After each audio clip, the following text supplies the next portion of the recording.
Acontece que nem os professores sabem bem o que é TDAH. Então, eles entram em sala de aula perdidos de como vão lidar com o aluno.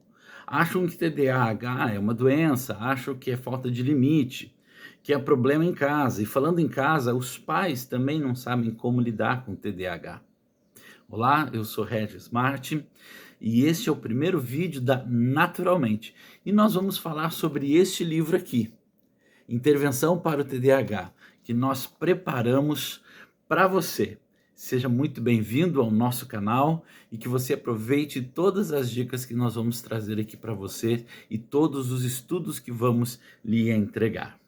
Gente, é o seguinte, como eu falei no começo, o TDAH é um grande problema para nós hoje, porque ficou legal dizer eu tenho TDAH. Então eu sofro um pouquinho de desatenção, eu tenho TDAH. Eu chego atrasado nos lugares, eu tenho TDAH. E não é bem assim. Se as pessoas souberem com mais profundidade o que é o TDAH, elas não estariam levantando a bandeira assim tão facilmente. E outra coisa, o TDAH não é só uma questão de comportamento disfuncional de certas coisas, como, por exemplo, falta de atenção ou hiperatividade. Envolve muito mais coisas. E é sobre essas coisas que nós vamos conversar. E tudo vai levar a gente direto para esse livro aqui que eu já mostrei para vocês. É um livro que eu escrevi, Intervenção para o TDAH. Ele está voltado para a escola e professores. Como ensinar os alunos que têm TDAH. Mas ele é de igual forma e valor para pais, para quem tem TDAH, para líderes de empresas que têm funcionários excelentes e que percebem esse comportamento. Esse livro ajuda demais para você ensinar essa galera e eles poderem produzir, principalmente no lado da criatividade. Mas antes disso, eu quero contar rapidinho como é que foi a construção desse livro e o motivo da introdução dessa aula também é o motivo porque eu me interessei por estudar TDAH. Bom, fui professor há 29 anos, continuo sendo professor, agora aqui mais na internet, mais fazendo cursos de preparação, mas professor em sala de aula foi por 29 anos. Sou formado em música, sou maestro, também tenho experiência regendo corais e orquestras, e em todos esses ambientes sempre tem aquela figurinha mais agitada ou que está com a cabeça mais no mundo da lua, sempre tem aquele indivíduo que você percebe, cara, onde é que ele está que não está aqui? Bom, em sala de aula isso é mais complicado e eu percebia muita dificuldade a partir do 7º ano em diante. Por quê? Porque eles não acompanhavam matérias importantes como matemática e português, porque essas matérias têm a ver com o nosso pensamento lógico, a construção do raciocínio lógico e a expressão daquilo que sabemos. Em contrapartida, essa gurizada era muito criativa, com uma vida social às vezes conturbada, mas às vezes se tornavam, agiam como líderes natos. E antes do 6º ano, 5º ano, educação infantil, como é que eram essas crianças? Bom, era um tormento para as professoras. Por quê? Não paravam sentados, não terminavam nada, a classe era uma bagunça enorme, né? A mesa ali de trabalho, uma bagunça enorme, vinham sem uniforme, esqueciam mochila, se machucavam, brigavam, era, sabe, a sala de aula cheia com uma criança. Então, as crianças menores com TDAH têm esse comportamento. Então, como professor, eu já dei aula para prézinho e dei aula para ensino médio e cursinho, como professor eu via esses caras. E quando eles estavam em ação, eu não sabia ao certo como lidar com eles. Porque eu chegava assim para cima, pô, agora eu vou dar uma lição, vou puxar a orelha deles, eu vou ameaçar com alguma questão de nota, com algo desse tipo assim, mas nunca funcionava. E aí foi a primeira vez que eu ouvi o termo, não, ele sofre de um transtorno TDAH. Bom, discussões gravíssimas na sala dos professores era essa, né? Se o aluno era indisciplinado, se ele era abandonado pelos pais, se ele jogava demais, se ficava muito tempo na internet, muito tempo ocioso, a gente arranjava um monte de histórias para esse carinha com TDAH. Ninguém sabia ao certo. Até que nasceu um dos meus filhos e ele começou a ter algumas dificuldades em sala de aula. Em casa a gente já percebia que ele era muito mais agitado, que ele não terminava certas coisinhas, que esquecia coisas básicas, que acordava, tinha que estar sempre lembrando, mesmo depois de ter já aprendido a rotina, tinha que estar lembrando, ó, arruma o cabelo, vai escovar dente, sabe? A gente já percebia que era diferente. Ele tinha uma outra pegada. Quando foi para a escola, às vezes brigava com um coleguinha. Aí até que a gente teve a orientação, e olha só, eu e minha esposa somos professores, né? A gente teve a orientação, leva para um neuropediatra. Bom, levamos, pegamos um excelente neuropediatra, que fez uma série de perguntas para a gente, entregou várias folhas e disse, olha, vocês precisam responder esse questionário, leva para a escola responder esse questionário, para os professores responder o questionário, acompanhando o nosso filho, para ver o que estava acontecendo. Quando nós retornamos com a devolutiva, foi que a gente soube, nosso filho tem TDAH. O que é isso, doutor? Então ele explicou pra gente como é que era e um monte de coisa. Até lá, vou fazer um parênteses, né? Até a gente chegar no médico, a gente já tinha permitido que o nosso filho repetisse um ano, porque a gente achava que ele não estava escrevendo bem, não estava fazendo bem as continhas. Hoje eu vejo o erro que foi isso. Mas, enfim, na ignorância a gente tem que perdoar até quando a ignorância for com a gente mesmo. E aí eu consegui entender um pouco mais como é que é a cabeça de um TDAH enquanto pai e enquanto professor. E comecei a perceber que eu deveria ter algumas abordagens muito diferentes com eles. Mas ao mesmo tempo que eu colocava uma abordagem diferente para ele, eu percebi que toda a sala respondia de maneira positiva. Bom, vou te dar um argumento muito óbvio. A atenção dos alunos em sala de aula dura muito pouco, principalmente no final do turno, né? Final da manhã, final da tarde, né? À noite nem se fala para os adultos, né? Por quê? Porque já estão cansados. Todo mundo está lá com a atenção reduzida a 5 minutos. E o TDAH, se chega a 5 minutos, ele está bem, se ele tem um problema de desatenção. Aí o que acontecia? Eu preparava algo para mexer com esse aluno com TDAH. E toda a sala reagia. Puxa, que massa, que bacana. Foi aí que eu comecei a estudar neurociência. Gente, meu filho já estava no 6º ano, eu fazendo neurociência, e uma das matérias que eu precisava estudar era os transtornos, e um dos transtornos é o do déficit de atenção, hiperatividade e impulsividade. E aí o que rolou? Eu ficava olhando aquele texto lá e dizendo, cara, isso não pode ser verdade, se eu fizer isso vai dar certo. E ao mesmo tempo a gente começou a ter uma crise muito grande, a autoestima do meu filho estava lá embaixo. Ele estava para ser reprovado, se continuasse assim não ia terminar o ano, principalmente matemática, os 2 primeiros bimestres assim, coisa terrível. A professora muito infeliz no trato com ele também, acontece isso, tem professores, né, que, oh, meu Deus, né? Então, assim, quando eu li ali a pós-graduação falando como que ensinar, qual que era a dificuldade do TDAH e como ensinar com algumas dicas, cara, vou fazer isso com meu filho. Gente, olha o que aconteceu. Ele, por ele mesmo, sem ajuda de conselho, sem nada, ele conseguiu recuperar a nota de matemática e passar de ano. Assim, caramba! Aí eu fiz o meu artigo, que inclusive é artigo científico na revista acadêmica, né, sobre isso. E olha que loucura! Ganhei de premiação fazer uma especialização em TDAH. Aí o mundo abriu-se de uma maneira incrível. À medida que eu ia estudando o que a gente tem documentado sobre TDAH, que não é pouca coisa, já temos coisas robustas, aí a gente pode contar aí mais de 9.000 artigos escritos especificamente sobre TDAH, né? Então, assim, quando eu comecei a entender o que era, cara, que massa! Todo mundo tem que saber, os pais precisam saber isso sobre seus filhos, os professores precisam saber isso para atender seus alunos. E aí que eu digo para você, olha, já nós chegamos nesse livro aqui, Intervenção do TDAH. Já vou falar um pouquinho dele aqui, ó. Tá vendo essa capa? Essa iluminação aqui tá dando... Aqui vai ficar melhor. Essa capa aqui. Estes são personagens que o meu filho criou.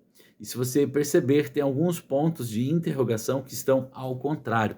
Era uma das dificuldades dele, escrever palavras juntas e tudo mais, ter dificuldade de escrita, tem dificuldade de cálculos. E como que a gente foi trabalhando isso? Como que foi trabalhando? Bom, uma das maneiras foi a arte, e ele começou a soltar o pensamento criativo dele de uma maneira incrível. E aí, as ações dele estavam na mesma direção do que os estudos diziam. Olha, o processo criativo dele é muito rápido, ele tem excesso de pensamentos, os pensamentos dele voam demais. Então, assim, ele vai pegando, tendo ideia, juntando aqui e ali, ele derruba a gente com tanta criatividade. E era isso que acontecia. Muitos personagens, muitas ideias, uma coisa muito legal, que começou a organizar a autoestima dele. Ao mesmo tempo, a hiperatividade, cara, vamos gastar um pouco dessa hiperatividade com atividade física, começou a correr. Gente, nada disso cura, tá? Já vou explicar sobre isso. Arte, atividade física, melhoram a autoestima dele, eu consigo fazer. Tá? Não vai curar nada disso, não. Eu consigo, isso ficou bom, isso ficou bonito, quero fazer de novo. E aí foi trabalhando com a cabeça dele até a gente conseguir chegar em sala de aula e ele se adequar melhor. Né? Tem várias questões que eu aprendi, enfim. Nunca é tarde para a gente reorganizar a cabeça de um aluno que tem TDAH, mas eu percebo que se eu soubesse isso desde o primeiro dia de aula, ele teria uma outra visão sobre escola. Mas então, vamos lá, essa é a minha história. Eu cheguei aqui fazendo neurociência da aprendizagem, especialista em TDAH, depois fiz neuropsicopedagogia, né, psicanálise e tudo mais, estudando muito focado no TDAH e seus desdobramentos, porque o que acontece? Hoje tem adulto sofrendo muito com o passado, muitas dores, muito problema com a questão da estima, de saber se colocar, de não ter coragem de fazer algo diferente, porque tomou muita pancada. Então a gente estudou muito nessa direção, e aí mais uma vez foi onde a gente chegou nesse livro. E aí, nesse livro eu coloco já no começo, né, a história de como eu cheguei, de por que eu escrevi esse livro. Mas o primeiro capítulo é muito importante. Olha que está aqui, ó. O que o professor precisa entender antes de ensinar alguém com TDAH. Gente, aliás, eu preciso já combinar algumas regras de fala com vocês. Eu vou usar o plural, porque estou acostumado a falar para pessoas, não para uma pessoa. Então, vou imaginar que eu estou em sala de aula, vou imaginar que, por vezes, eu estou na sala dos professores e estão conversando com várias pessoas, tá? E o objetivo deste canal é conversar com várias pessoas.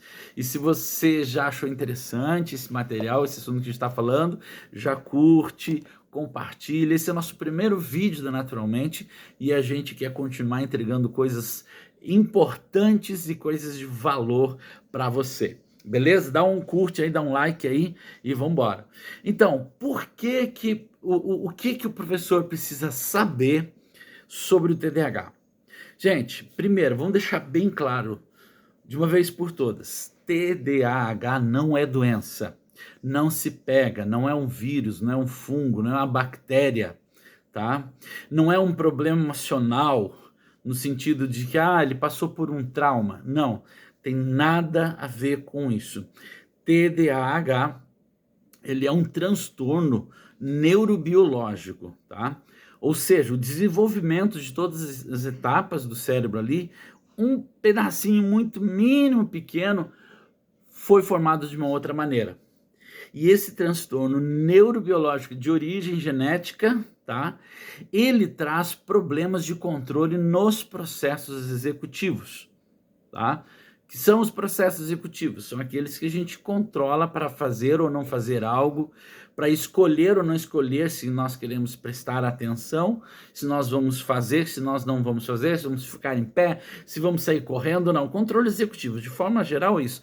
E isso envolve os processos cognitivos, tá? Afetando diretamente na memória de curto prazo, que não tendo uma memória de curto prazo saudável, você não tem a memória de longo prazo. Portanto, dificuldade de aprendizado, tá? Então vamos lá, vamos devagarzinho, vamos desmistificar certas coisas. Então, se não é uma doença, não tem remédio. Mas e o Venvance e o Concerta, né? Eles não são remédios? Não curam? Não, eles não curam, tá? Por quê? Porque não é doença para ter cura. Agora, eles trabalham nos sintomas. Eu gosto de usar a seguinte expressão: sintomas, problemas. Essas medicações, a Ritalina, a RT40, também esqueci, são as mais famosas no Brasil, né? Essas medicações atuam no sistema nervoso da criança para que ela comece a trabalhar melhor a questão de foco. Então, vamos lá, vamos ampliar o que é esse déficit de atenção. Gente, não é a falta de atenção o problema, é o excesso dela, tá? E aí você precisa entender uma coisa aqui.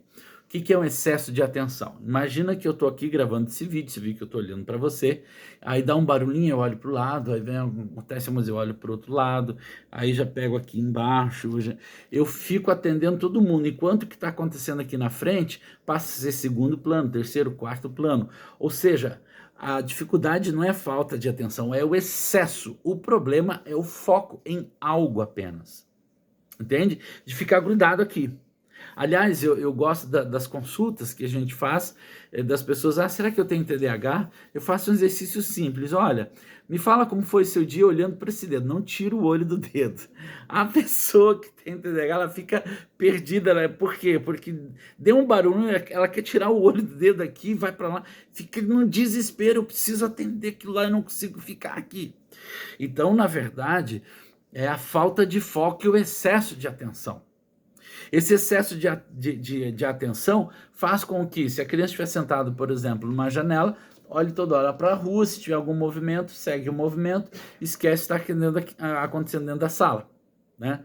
Então, às vezes, é melhor que não fique na janela. Entende?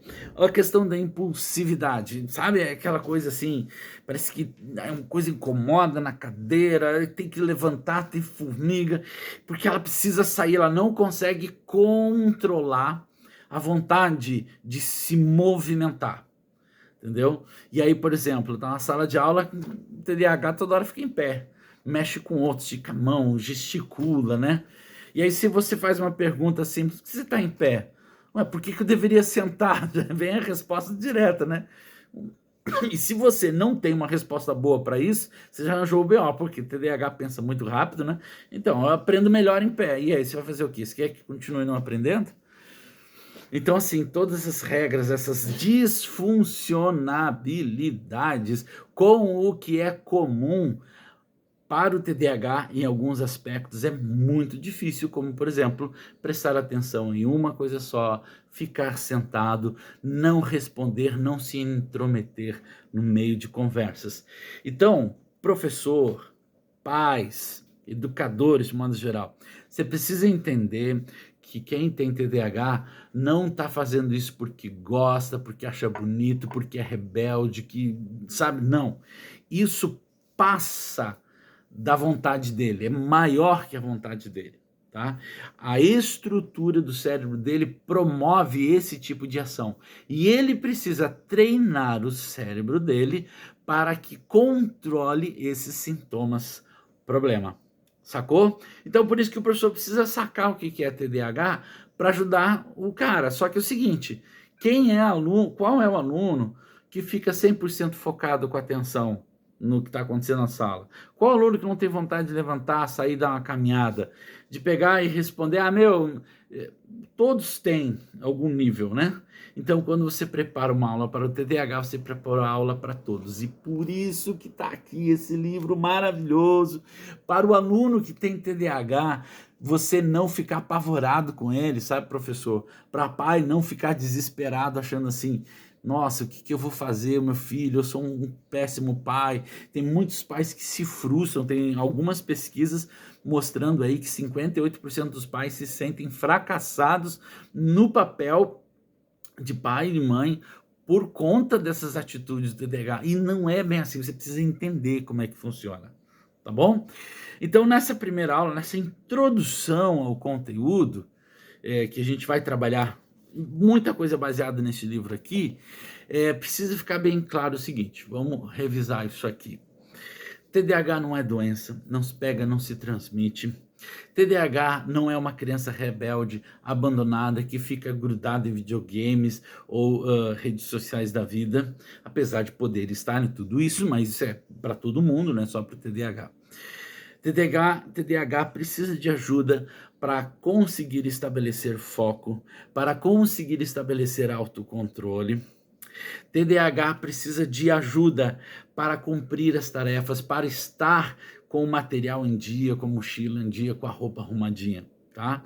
Então, como gerenciar tudo isso é o que a gente vai tratar no próximo vídeo.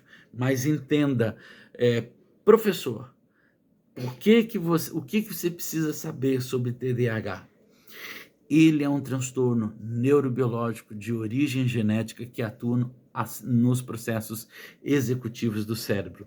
Portanto, ele precisa de ajuda. Tá bom? Espero que você tenha gostado. Reforço aqui o pedido de você curtir aqui.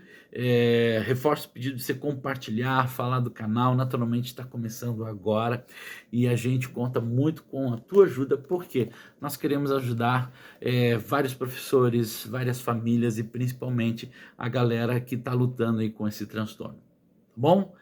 Gente, abraço, fique com Deus e até a próxima.